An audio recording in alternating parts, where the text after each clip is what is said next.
Brexit trade talks could see Michel Barnier fold at the very last minute, a scenario the EU negotiator hinted at. Prime Minister Boris Johnson is looking to override the withdrawal agreement in a move that could lead to a no-deal Brexit. The Internal Market Bill passed its first hurdle in the Commons on Tuesday as MPs voted in favour by 340 votes to 263. It addresses the Northern Ireland Protocol, an element of the withdrawal agreement designed to prevent a hard border returning to the island of Ireland. The bill seeks to give powers to UK ministers so they can modify or disapply rules relating to the movement of goods. Northern Ireland Secretary Brandon Lewis admitted that this could break international law. The move has infuriated the EU, who have also held out on their own demands as trade talks stall.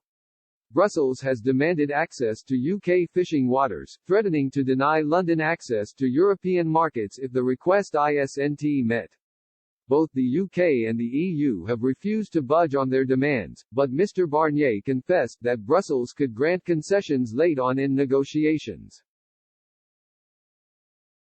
He said in June, "Agreement of this type, such important agreements, are always agreed at the last minute, if there is agreement. We're going to need the coming 3 of 4 months, even if we work more intensively in July, August and September, we're going to go right up to the line in October to find an agreement. This means negotiations will need now some extra political momentum. I've hoped that the British side will be given full leeway to negotiate on their side.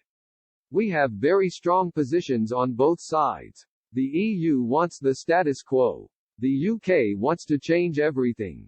If we want an agreement, we will have to discuss somewhere in between those two positions. We are prepared to discuss what needs to be discussed." Mr. Johnson may be encouraged when looking at the EU's history of trade negotiations. The EU granted last-minute concessions when negotiating a preliminary agreement for a free trade agreement with the Mercosur bloc, comprised of Brazil, Argentina, Uruguay and Paraguay. A key priority for the South American countries was access to the European agriculture market, where they hoped to sell meat, poultry and other products. After 20 years of deadlock, Brussels clashed with Brazil over the export of sugarcane ethanol as the Brazilian government, along with its allies, requested more access to Europe's customers.